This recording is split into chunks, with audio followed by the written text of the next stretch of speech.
every cooperative society which is formed, it has to be registered. So this is the rules and regulations made by the Government of India. The limited liability means the liability will be limited only up to the capital contributed by the members. The word cooperative means working together and with others for a common purpose.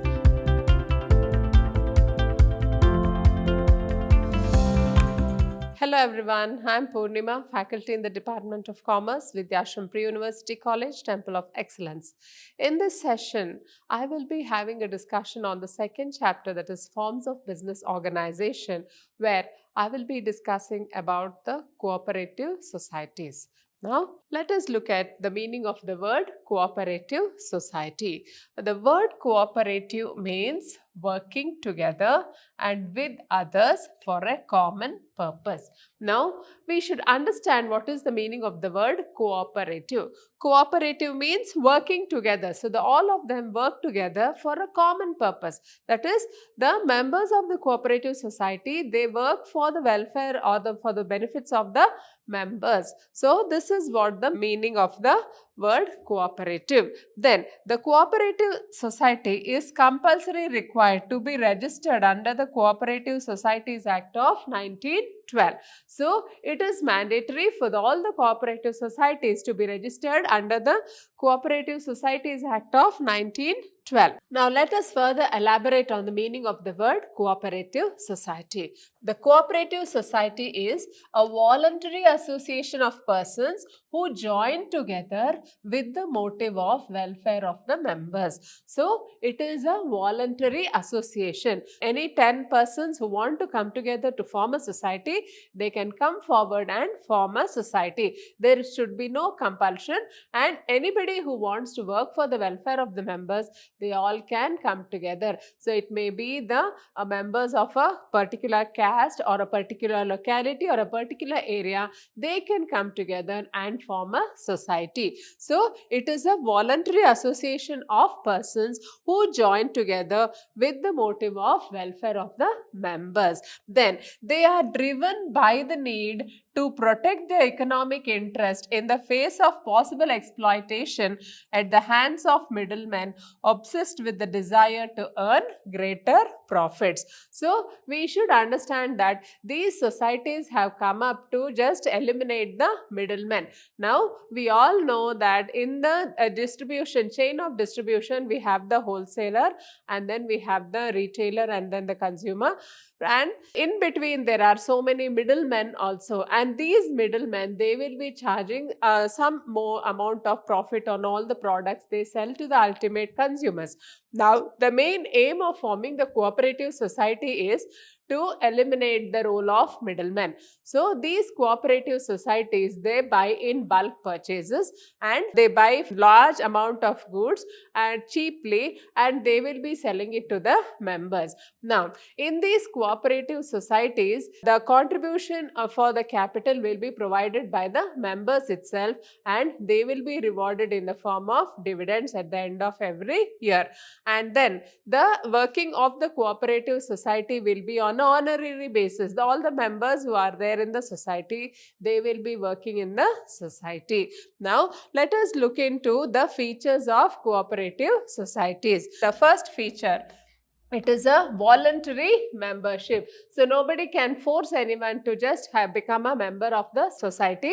So, anybody who wants to become a member, they can become a member of the society by purchasing the shares of that society. So, it is voluntary membership, free for all. Anybody can become a member, and then there is a clause that once does not want to become a member, he has to serve notice, but then it is not followed seriously by the members of the cooperative society. Then the second feature of the cooperative society is legal status. Now, what is this legal status? Now, every cooperative society which is formed, it has to be registered. So, this is the rules and regulations made by the Government of India, and as such, all the cooperative societies have to be registered.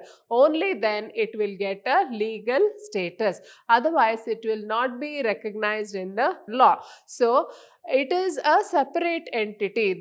Just like a joint stock company, a cooperative society is a separate entity. It can enter into contracts with anyone. It can buy properties. It can always sue the third party for any contracts, etc. So just like a person who can do all these things, this societies also are empowered to do all those, enter into contracts with anybody. So it has got a legal status, and it will get its legal status only when the society is registered.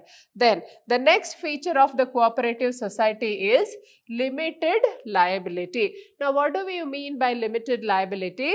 The liability of the members of the cooperative society is limited to the contribution of their share in the society. So if they are contributing to if they have purchased a number of shares worth rupees 1000, then their liability will be limited only up to rupees 1000. So they need not just pay for the debts of the society. If the society is running into losses, the member will at most lose his capital, whatever he has contributed, and his private property cannot be attached for the losses of the society.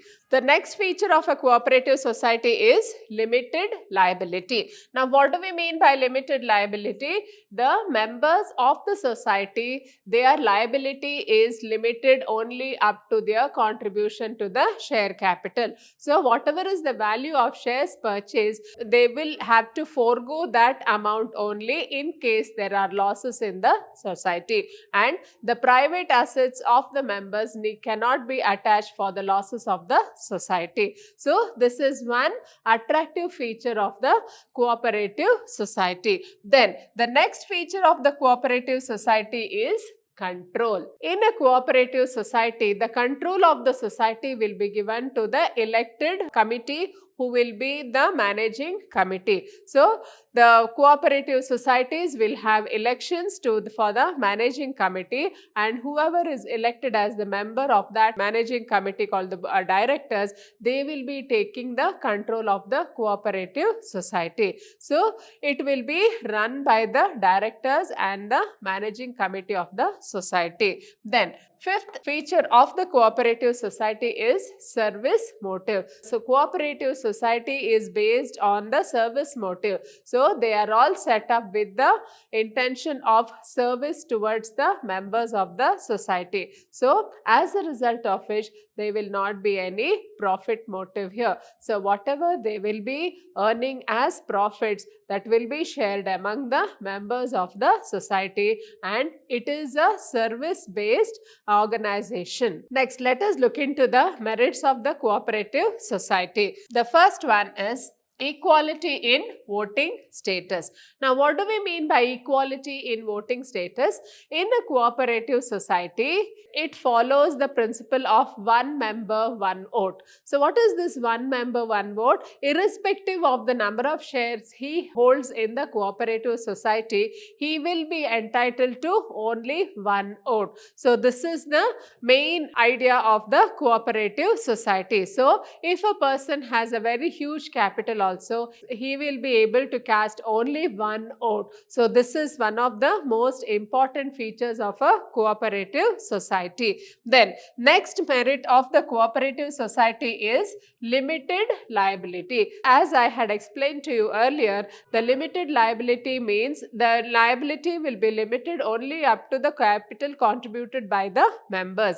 Over and above that, if there are any losses in the society, it cannot be borne by the members. Then next one is stable existence. So compared to a sole trading concern, a cooperative society has stable existence. Now what do we mean by stability of existence? So irrespective of the members who come and go, whether they are insolvent, whether there is a death of a member, or whether there is a bankruptcy of a member, so it will not affect the existence of the cooperative society. Any number of members can come and go, but the society will remain as it is. It will remain in existence. So it will not be affected by the death of a member, or the retirement of a member, or the bankruptcy of any member. Then next merit of the cooperative society is economy in operations. Now what do we mean by economy in operations? As you all know, the cooperative society is run by the members. So the members themselves will be providing service in the society on an honorary basis. So they will not be asking any salary as such, and they will be managing the affairs of the society, and as a result of which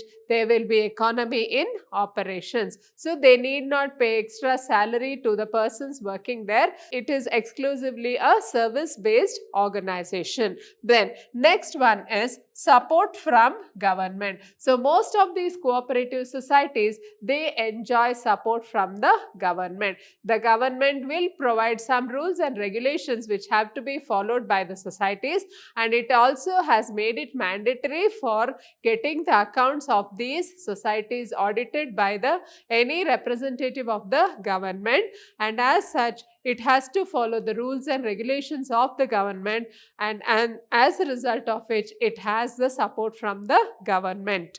Then the last merit of the cooperative society is ease of formation. Now what do we mean by ease of formation? The cooperative society can be formed easily when there are 10 members who are willing to come forward and form a society. Only the consent of the members is necessary, and once you get the consent, then you can easily go and get the society registered. So it is very easy to form a society. So these are the merits of the cooperative society. Now let us have a look at the limitations of the cooperative society. Now the first limitation is limited resources. We all know that the cooperative society is formed by the contribution given by the members with limited means. So they themselves don't have much savings to invest. So whatever they have, they will be just investing, and moreover the returns what they are giving on the investment, that will be very low. That is, the rate of dividend given on these investments will be very low,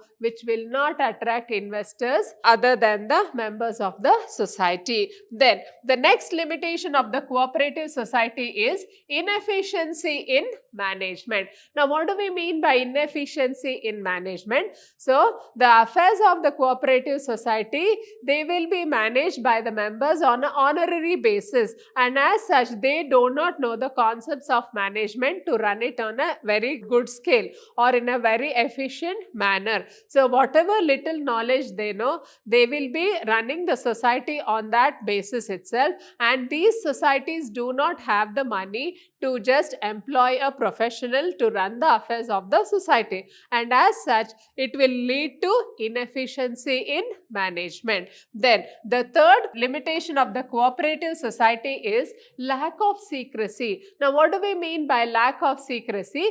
The secrecy of the society cannot be maintained because all the information, whatever decisions have to be taken, it has to be taken among the managing committee and the board of directors. So all the issues have to be discussed, and then decisions have to be taken with this regard, and as a result of which the secrecy cannot be maintained. Then the next limitation of the cooperative society is government control. So the government, these societies come under the governmental control. So why do they come under governmental control? They have to follow certain rules and regulations laid down by the government regarding the elections of the societies, and also about the auditing the books of accounts of the societies. So they come under governmental control.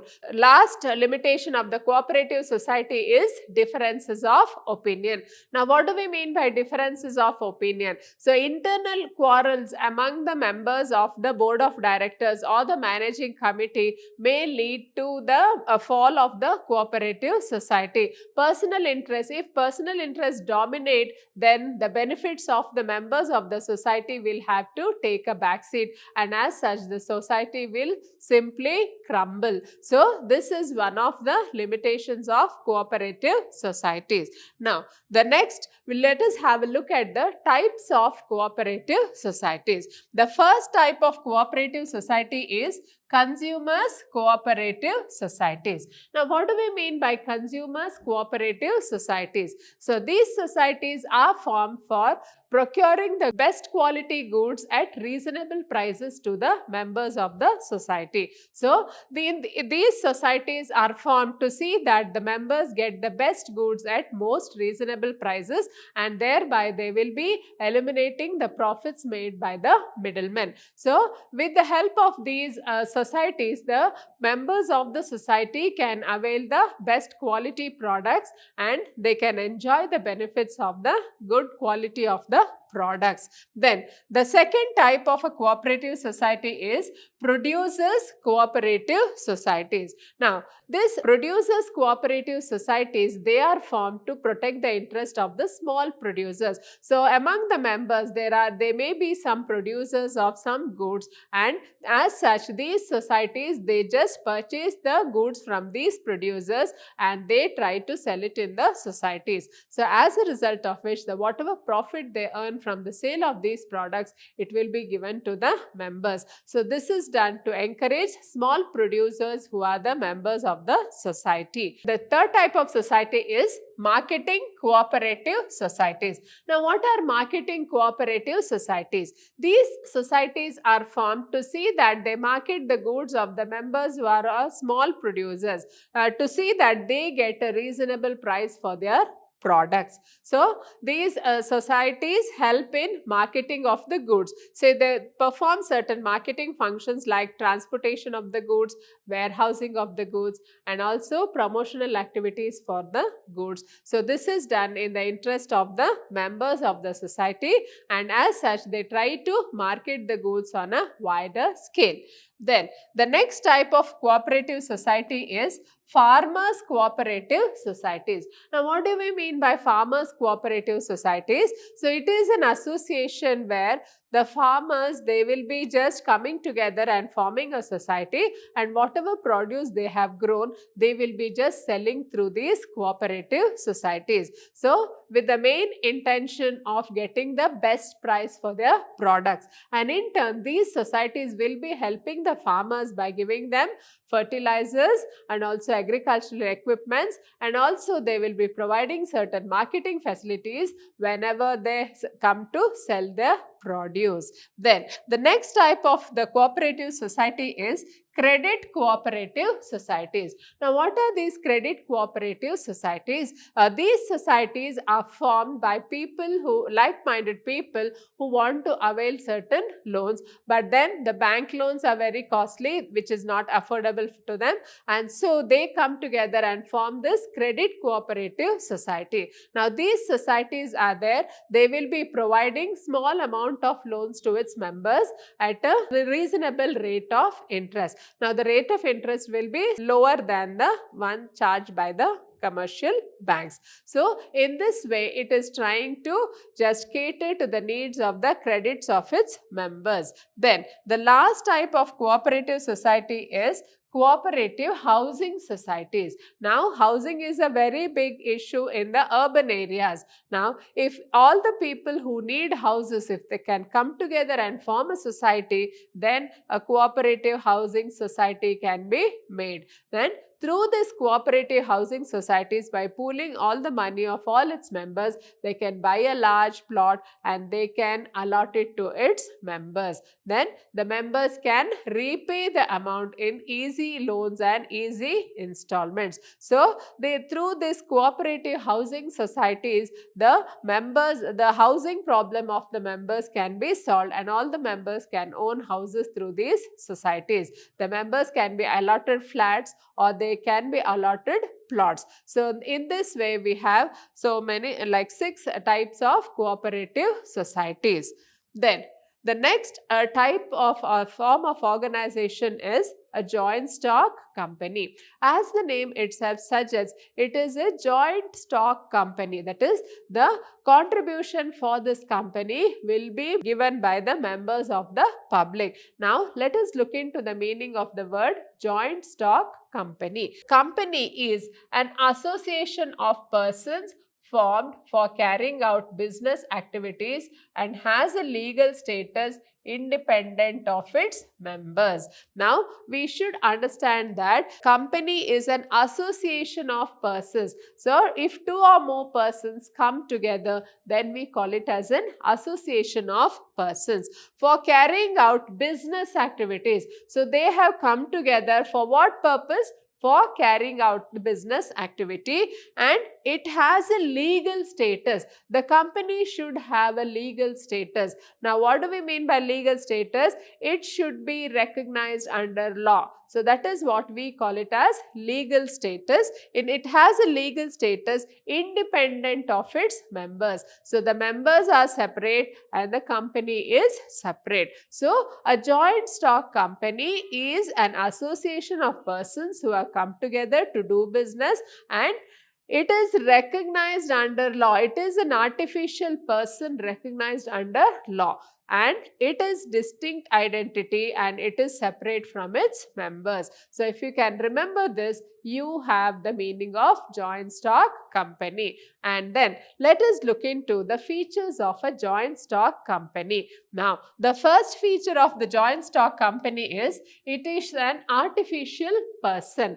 Now, as I told you earlier, the company has a legal status. So, it is recognized under law like an artificial person. Now, what is an artificial person? Any person, any business entity which can enter into a contract with anybody or which can just sue anybody, third party. So, all these things just like a normal person does. So, such a company is called as a joint stock company. So, it is an artificial person. So, it is recognized under law and it can enter into contracts, it can sue others, it can buy properties just like a normal person. Whatever he does, the same thing the company can do. So, that is why we call a company as an artificial person. Then the second one is it has separate legal entity. Now, what do we mean by separate legal entity? A joint stock company has a separate legal entity. It is separate from its members. Now, what do we mean by separate from its members? Now, the board of directors are different and the company is different. So, the company will be formed by the promoters and the board of directors, etc. But then we consider the company as a different entity, the board of directors as different, the shareholders as different, etc. So, it has a separate legal existence. No? So, under the eyes of law. Now, the third feature of a joint stock company is formation of a company. Now, the formation of a company is a very time consuming, expensive and a long drawn process. Now, why do we call it as time consuming? Because there are a lot of documents to be prepared. Just like we have to prepare the memorandum of association, we have to have the articles of association, we have to have the prospectus, etc. And everything has to be registered under the Companies Act of 2013. And as such, it is a very long drawn process, and the formation, even for the formation of the company itself, it may take 1 to 2 years. Then the next one is perpetual succession. Now, what is this perpetual succession? It is nothing but continuous existence. So, a company which has started in the 18th century has been running even up to the 20th century. So, what does this mean? The company can live on for any number of years. So, the promoters of the company may have perished, but then the board of directors and other members of the company, they will be just continuing with the business activities, and as long as the company is in existence, it is independent of the members or the promoters or the shareholders. So, the retirement of the promoters or anybody, it will not affect the existence of a company, and the company has perpetual succession. So, it can continue for a very long period of time. Then, next one is control. The control of the company will be in the hands of the board of directors of the company. Now, the board of directors will appoint all the top management officials of the company, and these top management people, they will be planning, organizing and staffing the company, and they will be running the affairs of the company. Now, the directors of the company, they are answerable to the shareholders, and as such, they will be very careful in appointing the top management people of the company, and as such, the whole entire control of the company will be with the board of directors. The shareholders do not have any say in the day-to-day activities of the company. Then the next feature of the joint stock company is liability. Now, what is this liability? The liability of the shareholders of the company is limited only up to the capital contributed by them. Now, what do we mean by liability? So, in case there is a loss in the company and the assets of the company are not sufficient to just pay off the losses, then nobody can attach the assets of the individual shareholders. So, the shareholders of the company will be scattered throughout the country, and they have to just forego the share capital at the most, and over and above that, their private assets cannot be attached. So, the liability of the shareholders of the company is limited to their contribution of the shareholding of the company. So, this is one of the most attractive features of the company, which attracts investors from all over the world. Then, the next feature of the joint stock company is the common seal. Now, what do we mean by common seal? A company is an artificial person, we all know that, and it can enter into a contract, but then can it sign on its own? No, because it does not have any existence. The company is recognized as an artificial person under the eyes of law, but then it cannot sign its own documents. So, it has to have a common seal engraved in its own name, and any document of the company has to bear the common seal of the company. Unless the common seal is not there, it will not be binding on the company. Then, the last one is risk bearing. Now, in case of any losses of the company, the losses have to be borne by the shareholders. The shareholders may have to forego their contribution of share capital to the company at the most. Their private assets cannot be attached for the losses of the company, but then their shareholders are spread over a very large number of people, and as such, the risk will be borne by all these people. So, these are the features of a joint stock company. Now, let us look into the merits of the joint stock company. Now, the first merit of the joint stock company is limited liability. So, this is one of the most important merits of a joint stock company, which attracts investors from all over the world.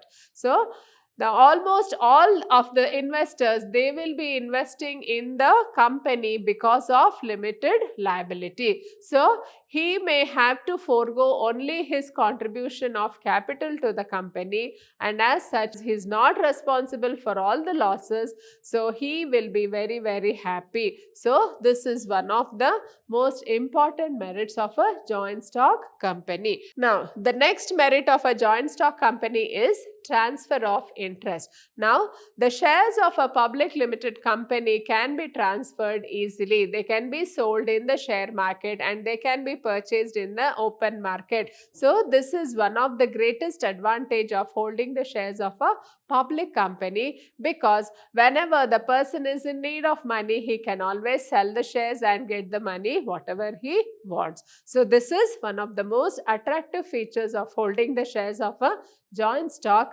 company. Then, next merit of the joint stock company is perpetual existence. One of the most interesting feature of the joint stock company is perpetual existence. So, it is not affected by the death, lunacy or insolvency of any of its members, and it will run. Members may come and members may go. The company will run, keep on continuing in its daily activities, and it can be wound up only under the Companies Act of 2013. So, it may be if the company, if the board of directors want to go into liquidation, only then the company can be wound up and its existence will come to a standstill. The next merit of a joint stock company is scope for expansion.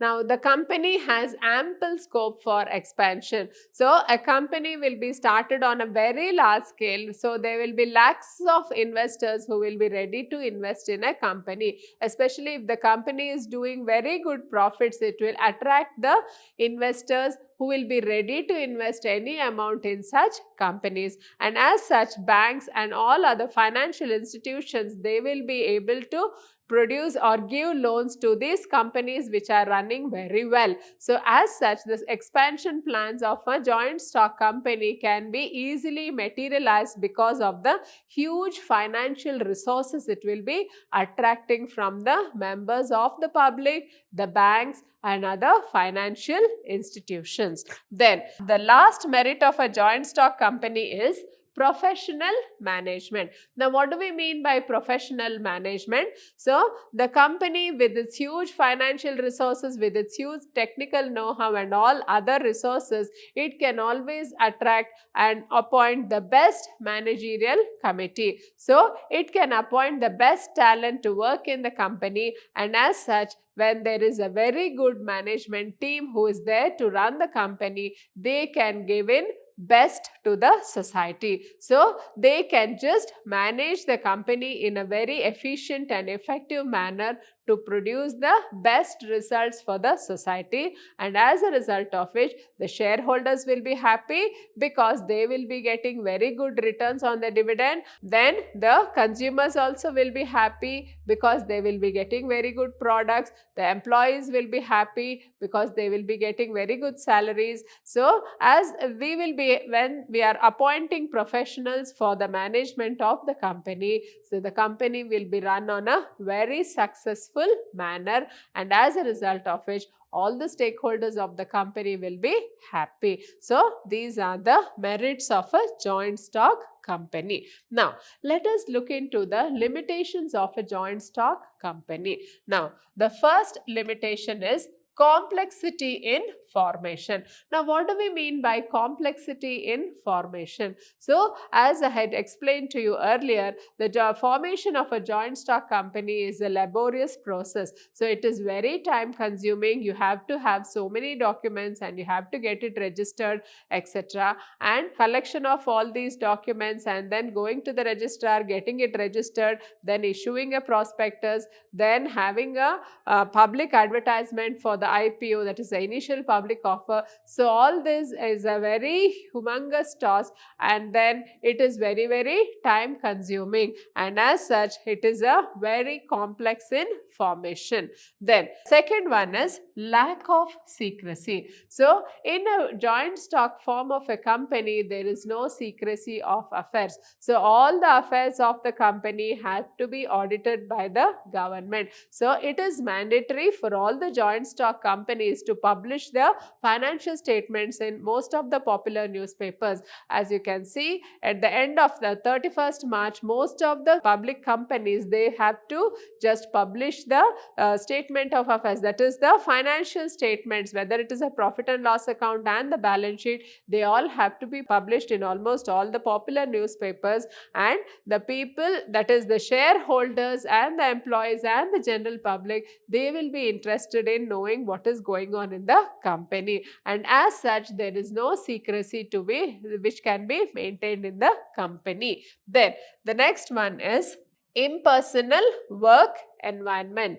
In a joint stock company, we know that there is a separation of ownership and management. So, the capital will be provided by the shareholders, whereas the company will be run by the managers of the company, and as such there is separation of ownership and management. And in a very large organization, the ownership and the managing committee as such, it will not know the customers, not know its employees, etc. And there is no personal relationship between the employees and the managers, etc.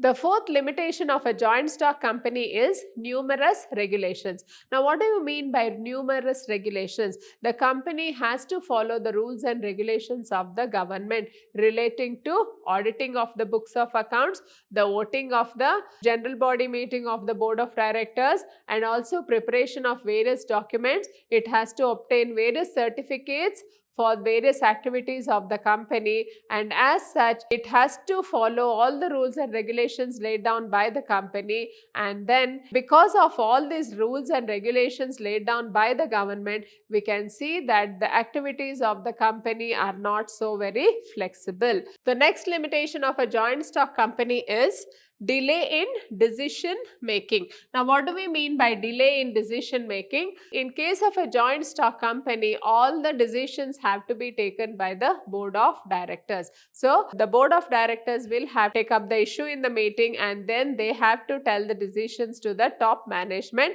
who in turn will have to communicate through the other levels of management. So, all these things will be a very time consuming process, as a result of which it will result in delay in decision making. The next limitation of a joint stock company is oligarchic management. Now, what do you mean by oligarchic management here?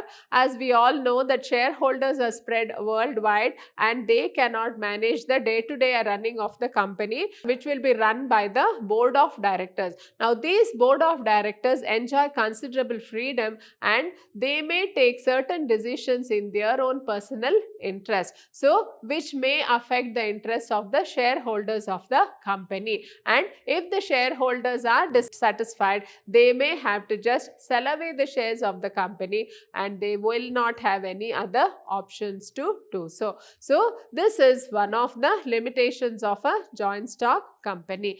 The last limitation of a joint stock company is conflict in interest. Now, what do we mean by conflict in interest? So, if there is a conflict of interest among the stakeholders of the company, then it will be detrimental for the company. How it is detrimental? The shareholders may want a higher return on their investment, then the consumers want a very good quality product with minimum price for the product, and also the employees may demand higher salaries for their services to the company. So, all these high expectations from the company may go against the interest of the company. So, these are the various limitations of the joint stock company. Hope you have followed this session on forms of organization. Thank you.